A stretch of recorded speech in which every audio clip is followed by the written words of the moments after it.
Russia spent over $1 billion to make one node untouchable. It fell in 9 seconds. This is the story of Nadezhda, the Irkutsk coordination hub that trusted distance, Panzer guns, and Kasuka jammers. Ukraine didn't overpower it, they outtimed it. Side recon mapped the EW rhythm. Spectre decoys pulled sensors sideways. Beaver strike drones slipped through a blind spot and cut the uplink before alarms caught up. If you want to see how pattern recognition beats brute defense, stay with me. You'll leave with a framework.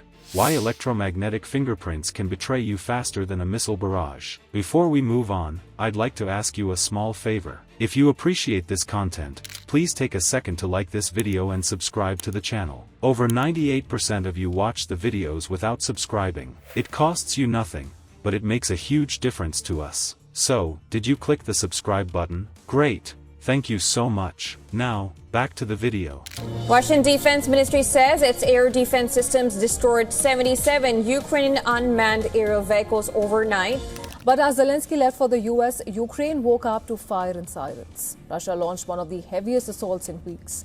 34 drones were downed in Volgograd region and 23 in Rostov region, among others. How does $1 billion hub become fragile the moment it starts talking? The answer is its rhythm. Nadezhda sat far out, behind miles of steppe and snow, sold as a node you don't touch. Panzer S-1 batteries ringed the compound. A 96L6E radar pushed a broad gaze, tuned for low flyers. Kasuka EW washed the sky with noise. Distance gave it calm. Layers gave it posture. On paper, it looked sealed. But layered defense speaks. Every shield breathes in a way you can chart if you're patient. Each system pulses on its own cycle, and those cycles leave marks you can read. Not guesses, patterns. You see the cadence in the noise floor, in how the beam lingers, in the way a jammer climbs then falls. This is the mismatch. Static doctrine assumes threat forms and rehearsed responses. Adaptive observation watches for habit. Hard steel holds shape. Soft timing leaks shape. Nadezhda's routines didn't shout.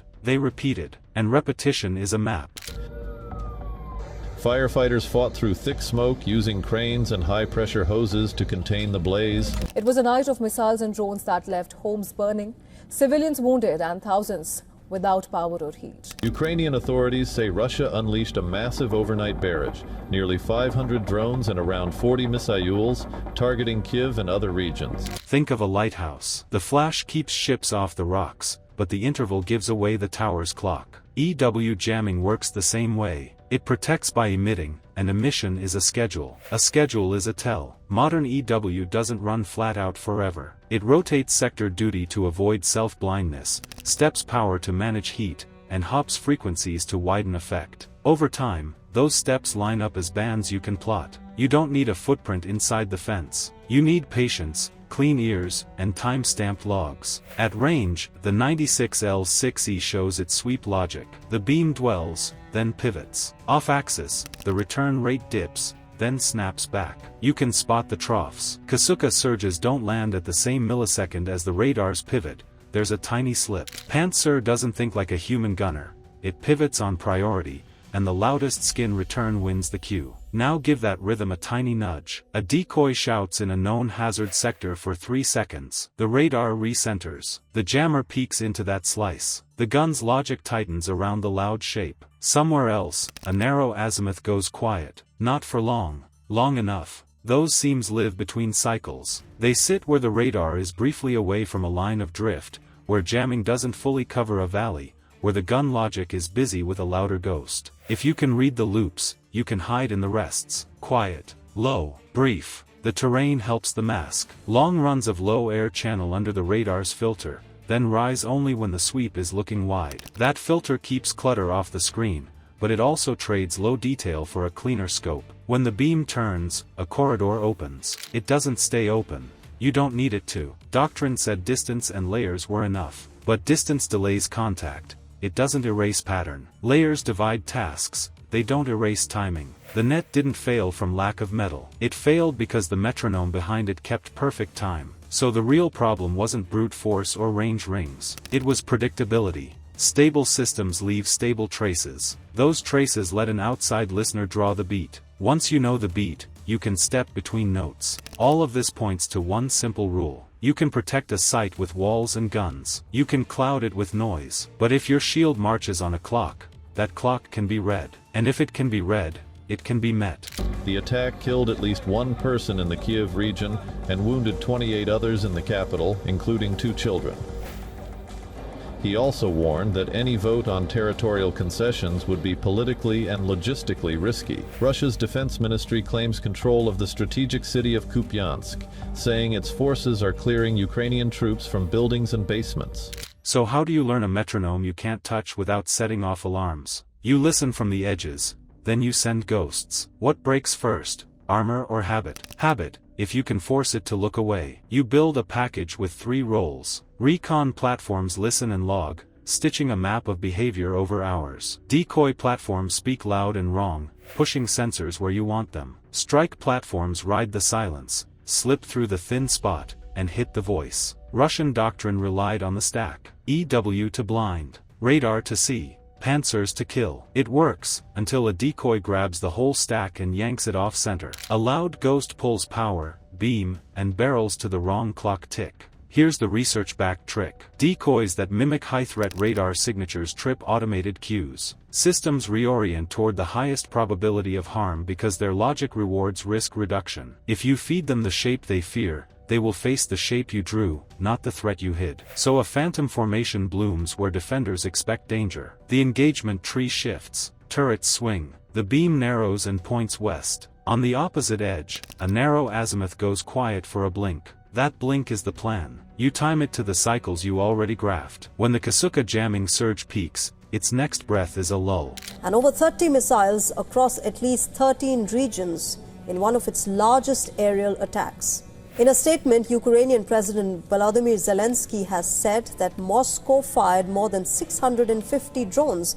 The Russian overnight attacks targeted Ukraine's energy in the country's far western regions. Several areas of the country plunged into darkness. When the 96L6E sweeps off axis, its dwell leaves a trough in coverage. Stack those 2, and you get a seam. Not minutes, heartbeats. That seam becomes the entry. Multiple low-profile routes, each hugging ground, each offset by a few seconds. You don't send mass. You send rolls. One team cuts the uplink. Another shocks the control logic. A third burns the backups. You silence the node by cutting its words, not by flattening walls. The decoys keep talking. They imitate missiles the defense ranks as top tier, so the system holds its gaze. Panzer turrets track the bait. The radar leans. EW power stays on the noisy quadrant to protect the perceived main approach. Meanwhile, the quiet side carries the kill chain. At exactly the lull, the first strike angles in and severs the satellite dish. Weather-tight housing cracks. Feeds go dark. A half-breath later, payload 2 punches the relay servers. Logic halts mid-query. Then the backup arrays catch fire. The grid that knits it all together splits and curls. 9 seconds. That's the whole window from first cut to dead silence. Not because the warhead was huge, but because the timing fit the rhythm. The node didn't crumble. It lost coherence. And coherence is what made it powerful. Why did a center worth over $1 billion become the weak link? Its protection sang on a loop you could learn. The louder the shield, the clearer the beat. What pattern did the Kasuka chain create? Predictable waves, surges and lulls that telegraphed where coverage would be strong, and when it wouldn't. How do you map 96L6E blind spots without touching the fence? You watch it sweep from standoff, log dwell and pivot, then make it reorient with decoys to expose how it shifts. The system shows you its hand by trying to protect itself. And why was the fingerprint trackable? Because stable systems leave stable traces over time. Stability breeds habit. Habit leaves tracks. Think of it like a metronome guiding a band. If you know the click, you can play between beats and never clash. The defense keeps time, the attacker writes the melody in the gaps. You can armor walls, you can't armor rhythm. And when the voice cuts out, the units forward don't just lose orders, they feel alone, right when they need the net the most. Distance promised safety, rhythm gave it away. Layers held shape, but timing sliced through them. When your shield teaches your habits, thickness stops mattering. The clock does. This is the lesson, and you can use it. Patterns beat mass. Data beats noise. If you want more breakdowns of how pattern recognition shapes modern battles, subscribe and comment your take on which layer mattered most, EW, radar, or decoys. Comment your choice below. In the drone era, the loudest shield can be the easiest trail to follow. The smart move is quiet, short, precise, and it lands where the beat goes thin.